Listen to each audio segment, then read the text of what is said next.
এখন যে helipad ground, যেখানে আর কিছুক্ষণের মধ্যে সর্বভারতীয় তৃণমূল কংগ্রেসের যে সাধারণ সম্পাদক তিনি এসে উপস্থিত হবে, তার আসার আগেই এখানে কিন্তু যারা সাধারণ তৃণমূলের সমর্থক রয়েছে বলে আশা করছি, তারা কিন্তু এখানে দাঁড়িয়ে রয়েছে। তাদের কি বক্তব্য একেবারে সরাসরি তাদের মুখ দিয়ে শুনে নেওয়ার চেষ্টা করব। একটু এগিয়ে আসতে বলবো।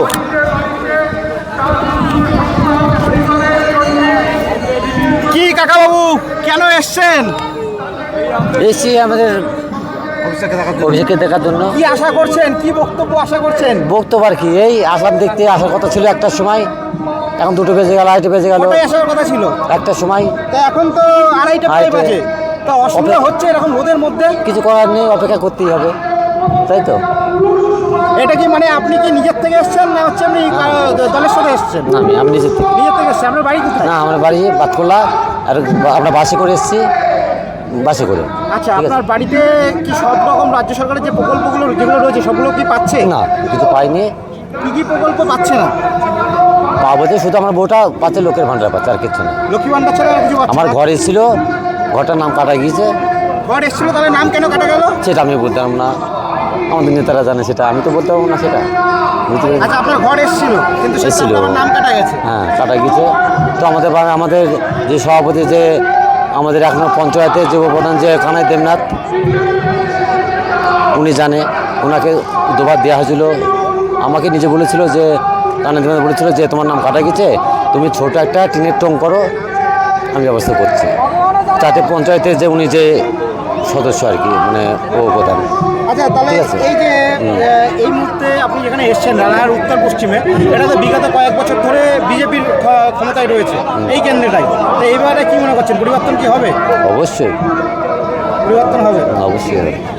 আর বিজেপি যে মানে যে নির্বাচন আগে যে ইশতেহার সেটা প্রকাশ করেছে, সেখানে বলেছে তারা যদি ক্ষমতায় আসে 3000 টাকা করে মাসে দেবে আপনাদের যেটা লক্ষ্মী ভান্ডার। না, এটা কুসংস্কার, হবে না, কোনো সম্ভব নয়, হবেই না, এগুলো দিতে পারবে না। ঠিক আছে, কেউ কিছু বলছেন দাদা? আমি তো বলি না, কেন্দ্রীয় সরকারের সব কথা ভাওতা। যদি ওদের করারই থাকতো তাহলে অন্যান্য রাজ্যে ওরা চালু করতো। আমাদের বাংলাকে 3000 টাকার কথা বলা লাগতো না।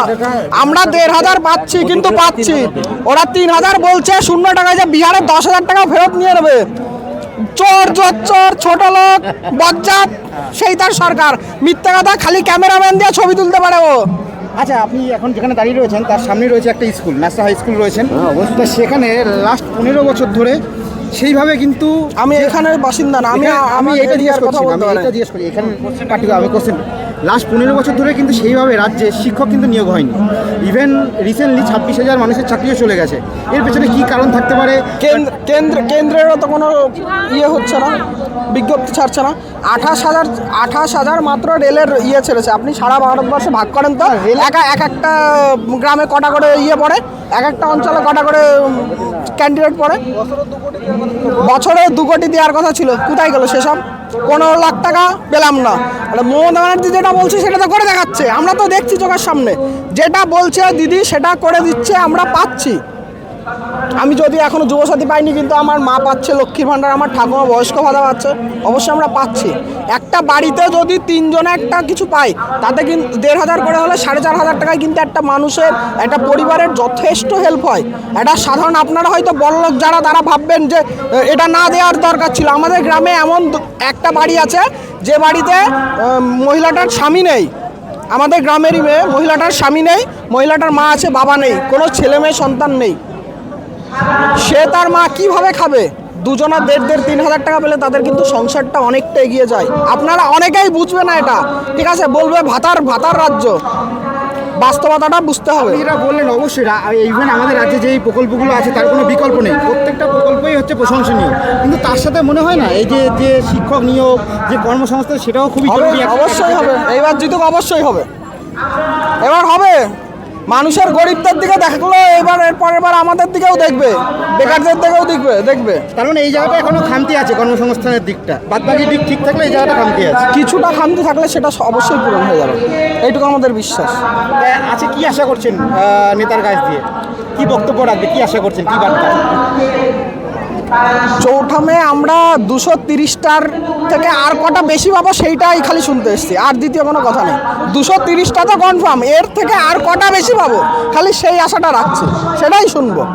আর এই যে যুবসাথী যে 1500 টাকা করে দেওয়া হলো, এগুলো হচ্ছে কি কাজে লাগতে পারে ইয়ং জেনারেশনের, কি মনে করেন আপনি যেহেতু একজন যুবক? যুবসাথী এই যে অনেক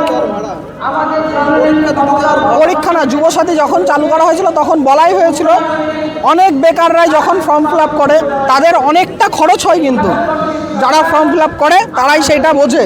বাবা মার কাছ থেকে গিয়ে ওই 250-300 টাকা করে চাইতে তখন বুকে খারাপ লাগে। তো তার জন্যই মমতা ব্যানার্জি এইটা চালু করেছে, যাতে বাবা মার কাছ থেকে অন্তত ফর্ম ফিল আপের টাকাটা নিয়ে আনা লাগে, পরীক্ষা স্থানে আমরা নিরিবিলি নিজেদের মতো যেতে পারি, সেটাও ভেবেছে মমতা ব্যানার্জি। ঠিক আছে, ধন্যবাদ। আপনার নাম?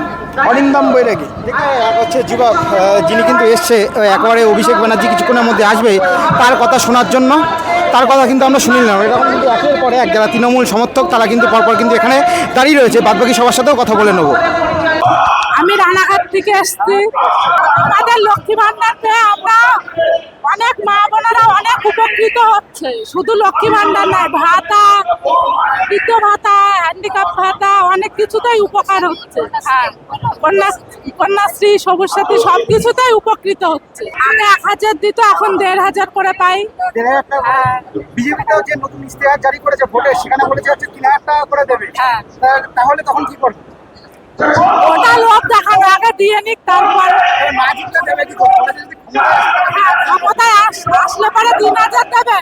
ওরকম তো কত কিছুই বললো, জিনিসের দাম কমাবে, কোথায় কমলো? কোথায় লবণের দাম কমেছে, আর আলুর দাম কম আছে। আলুর দাম কম আছে, কিছুই কম নেই। ওগুলো সবই লোক দেখানো। আচ্ছা, কিছুদিন আগে আমাদের রাজ্যে 26,000 শিক্ষকের চাকরি চলে গেল, এটা কি কারণে গেছে বলে আপনি মনে করেন? হ্যাঁ, ঘুষের কারণে গেল। কি কারণে? সেই ঘুষটা কারা খেয়েছিল, এখন তো সেটা কি করে বলবো বলো? সেইটা তো এখন বলতে গেলে অনেক কিছু। কোথা থেকে এসছেন দাদা ভাই? আমি দক্ষিণ 24 পরগনা সুপারগ্রাম থেকে এসেছি। আপনার গায়ে দেখতে পাচ্ছি বাংলার বিভিন্ন কিছু লেখা আছে, এগুলো কারণ কি? বিভিন্ন কিছু লেখা আছে বাংলার প্রতিবাদ। সব কথার এক কথা হচ্ছে প্রতিবাদ করা হচ্ছে। আমি একজন তৃণমূল কর্মী, প্রচারক, বিক্রেতা। কিসের প্রতিবাদ? আমি হচ্ছে আজকে প্রতিবাদ তো সব কিছুই করা যায়, এসআইড থেকে শুরু করে গ্যাসের থেকে শুরু করে বিভিন্ন ধরনের সমস্ত কিছু কিন্তু করা যায়। কিন্তু আমি কটা নাম বলবো, কটা নাম বলবো যে মোদী সরকার আমাদের জীবনটাকে অতিষ্ঠ করে দিচ্ছে না। আজকে ঘরে আবার খাওয়া দিচ্ছে না, আমার গ্যাস নেই, বাচ্চাদের মুখে খাওয়া দিতে পারছি না। কি বলবো আর কি বলা?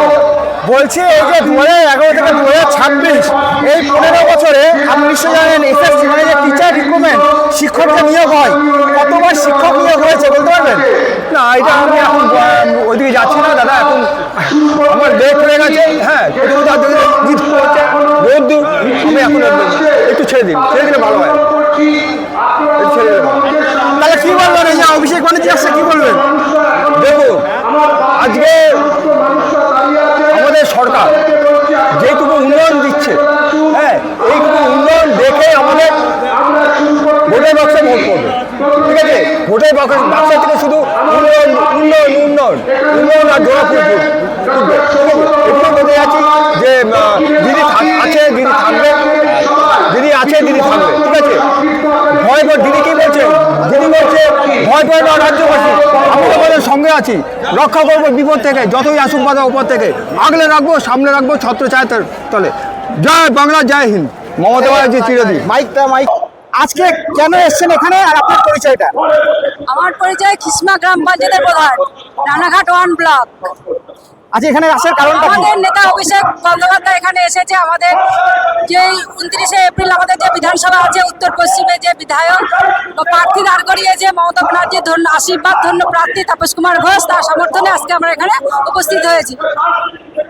আচ্ছা, এখানে যারা আপনার সাথে এখানে বসে আছে মা বোনেরা, তারা আমাদের রাজ্যে বিভিন্ন যে ধরনের যোজনা রয়েছে বা স্কিম রয়েছে তাদের কথা বারবার তুলে ধরলো, যেটা সত্যি প্রশংসার দাবি রাখে। তবে আপনি যেহেতু একটা রাজনৈতিক পদে রয়েছেন, আপনাকে একটু অন্য কোশ্চেন করছি। 2011 থেকে 2026 এই 15 বছরে সেইভাবে রাজ্যের শিক্ষক নিয়োগ হয়নি এবং রিসেন্টলি প্রায় 26,000 মানুষের চাকরি চলে গেছে। এই ব্যাপারে আপনি কি মনে করেন? এর পেছনে কি কারণ রয়েছে? অত কারণ কি আমার ব্যাখ্যা দিতে পারবো? না, যেহেতু আপনি একটা রাজনৈতিক পদে রয়েছেন তার জন্য আপনাকে জিজ্ঞাসা থাকতেই করছি। পারি। আর এই রাজ্য সরকারের এই স্কিমগুলোর ব্যাপারে কি হ্যাঁ, বলবেন? যে রাজ্য সরকার যে স্কিমগুলো দিচ্ছে এগুলো তো আমাদের মায়েদের বোনেদের দিদিদের মানে খুবই উপকার হচ্ছে। আজকে যে নেতা আসছেন, যুব নেতা অভিষেক ব্যানার্জি, তার কাছে কি বক্তব্য আশা করছেন? হ্যাঁ, তিনি আমাদের আগামী দিনে ভবিষ্যৎ কিভাবে আমরা চলবো, পথ চলতে আমাদের অনুপ্রেরণা যোগাবে সেইটা জানার জন্য আগ্রহ আমরা, কিভাবে আমাদের পথ চলতে হবে আগামী দিনে।